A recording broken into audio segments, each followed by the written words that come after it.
నమస్కారం city cable news కి స్వాగతం। ముందుగా ముఖ్యాంశాలు।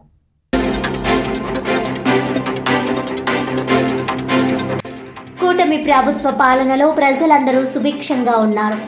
సూపర్ 6 పథకాలను ప్రజలకు నేరుగా అందే విధంగా ముఖ్యమంత్రి చంద్రబాబు చర్యలు తీసుకున్నారన్న టీడీపీ రాష్ట్ర అధికార ప్రతినిధి పిఠాపురం మాజీ ఎమ్మెల్యే వర్మ।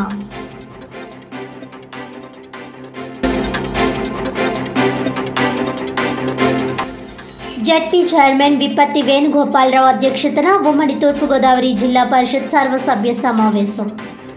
ఉమ్మడి జిల్లాలోని సాగునీరు డ్రైనేజీ వ్యవస్థల ఆధునీకరణ, డ్రైనేజీ బోర్డు పునరుద్ధరణకు రాష్ట్ర ప్రభుత్వాన్ని కోరుతూ ఏకగ్రీవంగా తీర్మానం చేసిన సమావేశం।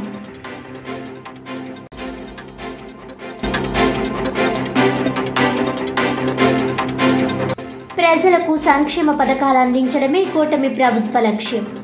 వైసీపీ నాయకులు కత్తులు కటార్లతో రప్పారప్పామనడం తగ్గించాలని ఎద్దేవా చేసిన జగ్గంపేట ఎమ్మెల్యే టీటీడీ పాలక మండలి సభ్యుడు జ్యోతుల నెహ్రూ।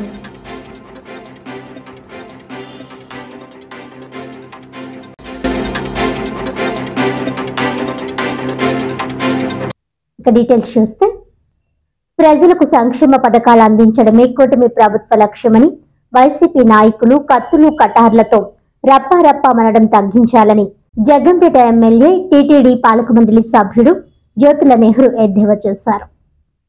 బుధవారం జగ్గంపేట మండలం సీతానగరం గ్రామంలో సుపరిపాలన తొలి అడుగు కార్యక్రమం నిర్వహించారు। ఈ కార్యక్రమానికి ముఖ్య అతిథిగా ఎమ్మెల్యే జ్యోతుల నెహ్రూ పాల్గొని ఇంటింటికి తిరిగి కూటమి ప్రభుత్వం ఏర్పడి ఏడాది కాలం పూర్తయిన సందర్భంగా ప్రజలకు ఇచ్చిన హామీలు ఏ విధంగా అమలవుతున్నాయని అడిగి తెలుసుకున్నారు। ఈ సందర్భంగా ఎమ్మెల్యే మాట్లాడుతూ సూపర్ 6 పథకాలు ప్రజలకు ఏ విధంగా ఉపయోగపడ్డాయి అనే కోణంలో ఈ కార్యక్రమం నిర్వహించడం జరిగిందని తెలిపారు। వైసీపీ నాయకులకు కత్తులు కటార్లతో రప్పారప్పామనడం తగ్గించాలని జ్యోతుల నెహ్రూ వారిని హెచ్చరించారు। ఈ కార్యక్రమంలో Marisetti Bhadram, SS Appalaraju, market committee chairman Adapa Bharat, Pandranki Rambabu, Mutyala Bujji, Koduri Satyababu, Pindi Reddamma, Kakarla Krishnasi, Garapati Srinivas, SK Valli, Vemulakonda Jogarao, Kothakonda Babu తదితరులు పాల్గొన్నారు।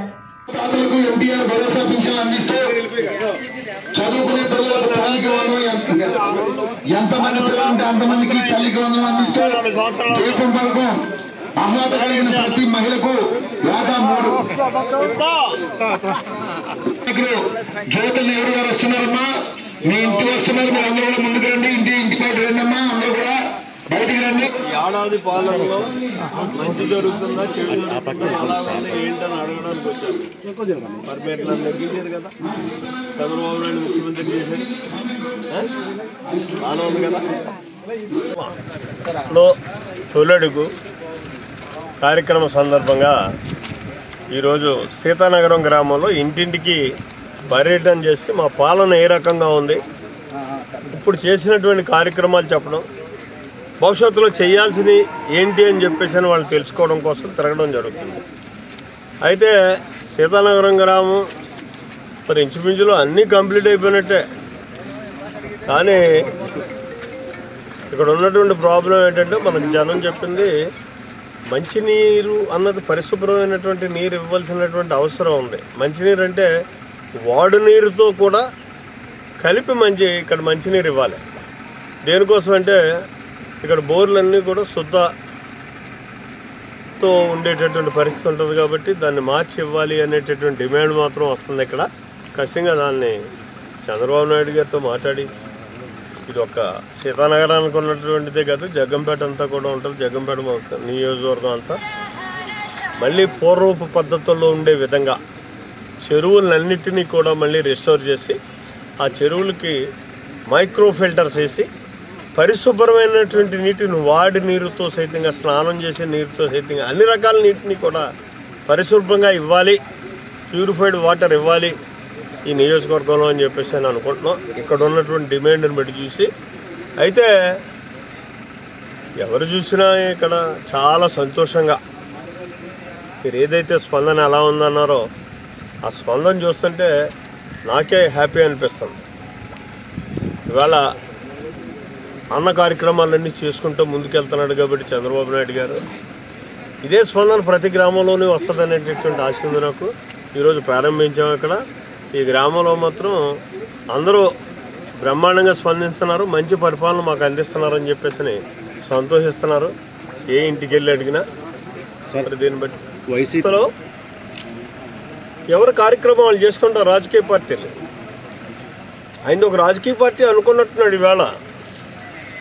కాబట్టి ఆయన రావడానికి తయారవుతున్నాడు. ఇప్పుడు దాకా అసలు ఏమీ లేదు.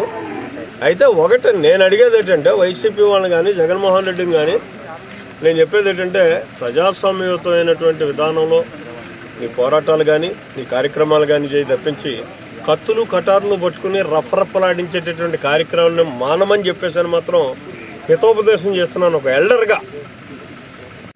ఇక్కడ ఆయన ప్రతిపక్షం అనడానికి కూడా లేదు.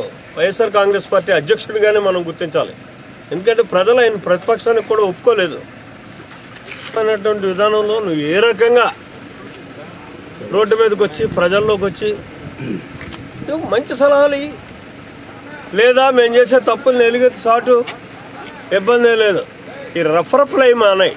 కత్తులు డాళ్ళు పట్టుకుని ఊరేగింపులు చేయడం మానేస్తే, ఎందుకంటే నువ్వు పట్టుకుని ఆడేసినా సరే ఆ రోజులు పోయాయి.